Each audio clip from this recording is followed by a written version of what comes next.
I'm Cheryl Preheim with Aisha Howard and Jennifer Bellamy, and we have a special guest joining us today. Shaun Powell is a writer for NBA.com. Thanks so much for joining us, Shaun. Thanks for having me. And Shaun, I want to jump in here because I really do want to know, what was your reaction when you started hearing that the Bucks players were not coming out onto the court last night? Well, not that much surprise because when this shooting incident happened, it happened in Kenosha, Wisconsin, which is about 40 miles south of Milwaukee. So it kind of hit the Bucks players close to home. The part of me that was a little surprised is that these are basketball players. It takes a lot for them not to play. This is what they do. This is what they love. They've been playing their entire lives.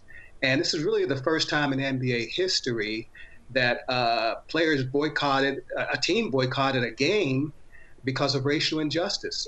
There was a point in 1961 where Bill Russell and the black players of the Boston Celtics refused to play in an exhibition game in Lexington, Kentucky, but that game was played. This is something altogether different.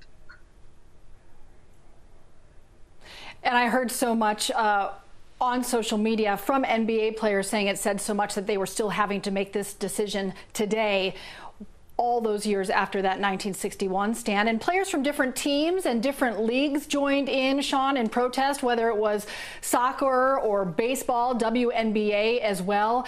And I wanted to read a tweet from Joe Burrow, of course, Heisman-winning quarterback, played at LSU, now back home in Ohio playing for the Bengals. And he wrote on Twitter today, "How can you hear the pain of black people, what they're going through, and dismiss it as nothing? How can you hear the pain and respond with anything other than, I stand with you?" Have you, in your conversations, heard any more about maybe some more coordination between the NBA and some of these other leagues moving forward in terms of protesting? I don't think there's anything organized, but for sure there is a shared brotherhood. They're all athletes, and when something affects one group, it sort of directly affects another.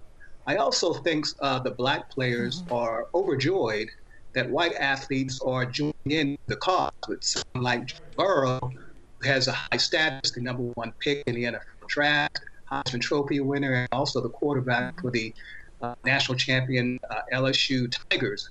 So it's sort of a unified effort, and it's really not a political effort at all. It's really a human rights effort. It's not about whether you're liberal or conservative or Republican or Democrat. It's really just about human rights. And that's why the players are so united. And that's why I think you saw the ripple effect yesterday, following what happened with the Milwaukee Bucks, spilling over to Major League Baseball, soccer, tennis, and other sports. I can see something like this happening again. Yeah. If there's another incident, and let's hope there's not another incident. Shaun, you mentioned that ripple effect. We saw that online with so many people continuing to share their thoughts about this. There were comments on our Facebook page telling the players that sports is no place for politics. But this one commenter made a good point. It's from Crystal. She says politics have been part of sport for years, from Jesse Owens to Hank Aaron, Muhammad Ali to the '68 Olympics. These athletes and entertainers have a platform and are using it to bring attention to a problem. So politics has been a part of sports for a while, and we've seen that before. Maybe some folks may not remember, but this is a huge moment. What do you think the historical significance is here? Well, I think the historical significance runs deep. You can go back to Jesse Owens in 1936, Jackie Robinson when he broke the color barrier. And you can go to the 1960s when you had Muhammad Ali, Bill Russell, Will Chamberlain, Oscar Robertson, and scores of other athletes making a stand during the civil rights era. Unfortunately, yes, there has been progress, but unfortunately, there hasn't really been enough progress, especially when it comes to police brutality and just the way the police work is done. Not all cops, obviously, and the players really want to stress that. It's just that the use of force against unarmed black men is something that really needs to stop. Shaun, we thank you so much for joining us. Thank you for your insight today.